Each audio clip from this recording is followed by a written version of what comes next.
All right. Welcome everyone to the show. I'm absolutely buzzing to see so many smiling faces in the audience tonight. We're ditching the deep dives today and just diving into some good old-fashioned general chat. Think of it as a comedic free-for-all, folks. And to help me stir the pot of pandemonium, please give a huge welcome to the wonderfully witty guest 55. We're thrilled to have their comedic genius joining us. Let's see where this conversation takes us. Guest 55, given that we're aiming for comedic free-for-all chaos, what's a topic you're surprised isn't inherently funny, but maybe, with a little comedic elbow grease, could be mined for gold? Well, test 55. I think the inherent seriousness of estate planning is surprisingly lacking in punchlines. We all avoid thinking about it, but perhaps we can find the humor in the absurdity of deciding who gets your prize collection as Reneros or this ship and realizing you haven't updated your since your answer was considered a dependent. Guest 55, building on that, what's the most outlandish, yet legally binding, stipulation you'd include in your will to ensure maximum comedic chaos and potential family squabbles? All right, everybody, welcome. So glad you're joining us today for what I'm hoping will be a hilarious trip down the rabbit hole of general chat. That's right, anything goes, everything's on the table, and we're ready to riff. To help me navigate the chaos, please give a big round of applause for the one, the only, guest 55. We are so excited to hear your perspective on, well, everything. Guest 55, since anything goes, let's start with the absurd. If you could only communicate using one meme for the rest of your life, which meme would it be and how would you make it work in every situation?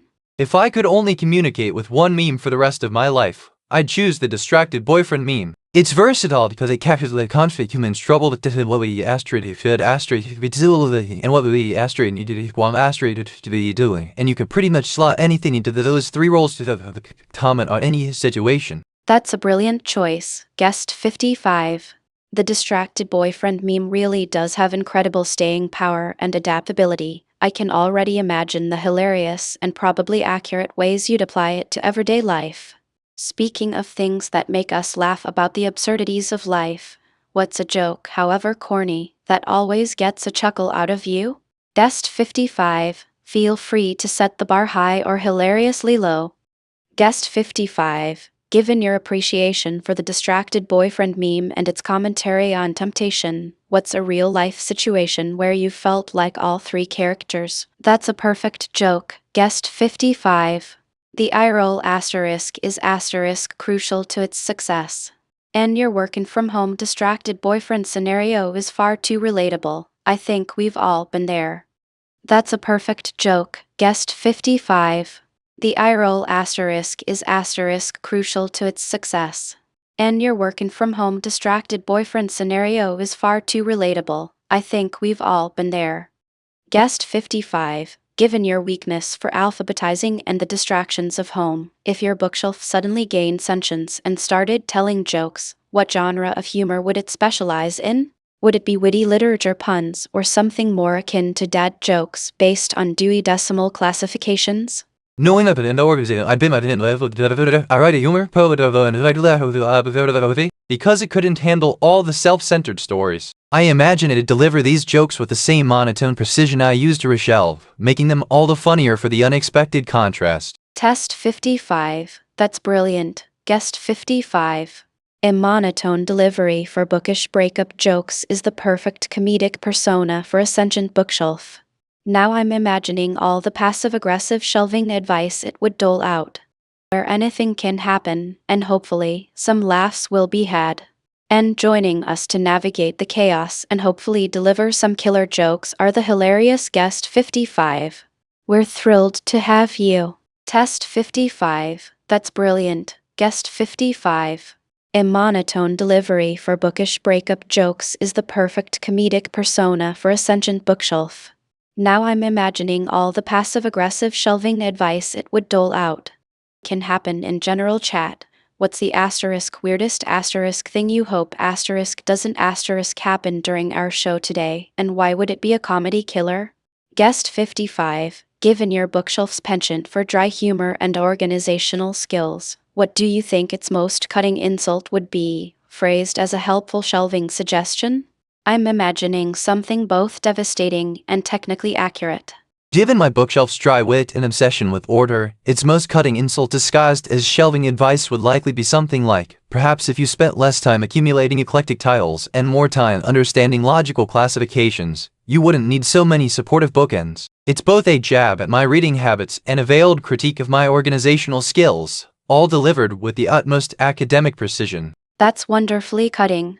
Guest 55.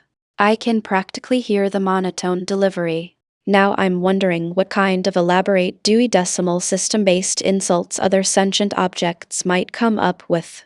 Guest 55. Since you've identified the sweet spot between weird and funny, what's an absurd, completely plausible scenario that could unfold during this general chat that would instantly generate improv gold?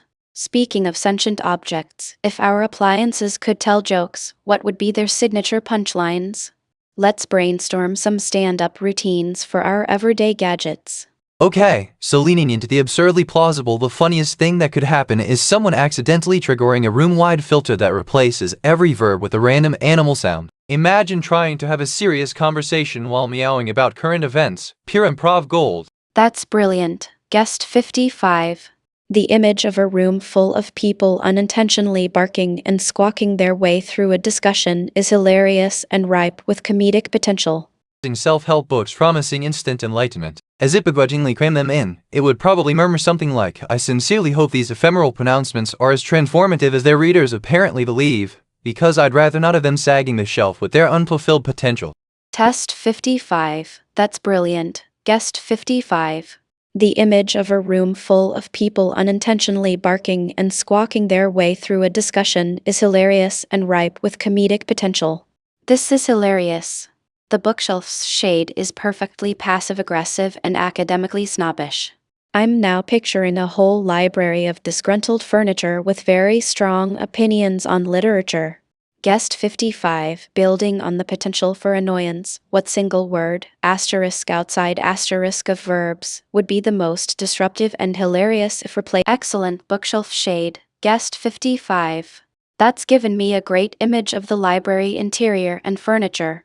Oh, hands down, replacing the word with a high-pitched, incessant seagull screech would be comedic genius. Imagine trying to have a serious discussion, but every other word is punctuated by this grating scree, instantly turning any profound thought into a Monty Python sketch. It's the omnipresence of the combined with the uniquely irritating quality of his seagull that makes it pure comedic disruption. Okay, since my bookshelf is clearly a sophisticated snob, I think it would secretly champion classic literature with complex themes and beautiful prose. Think Virginia Woolf, James Joyce, that kind of thing. It would probably greet readers with something like, "Ah, welcome, discerning scholar. Prepare to be challenged, enlightened, and potentially slightly overwhelmed by the sheer genius contained within these pages." Excellent choice, Guest 55. Now that we've explored the annoying and disruptive, let's consider the opposite end of the spectrum.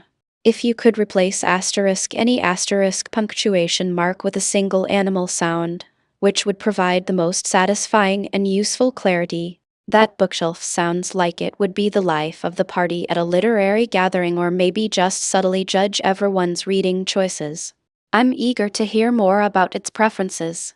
Okay, Guest 55. Given your astute understanding of comedic disruption and clarity, what animal sound, replacing a specific punctuation mark, could create the most impactful and genuinely helpful change to written communication beyond just comedy? Why that particular sound for that specific mark? Guest 55. That's a wonderfully pretentious endorsement.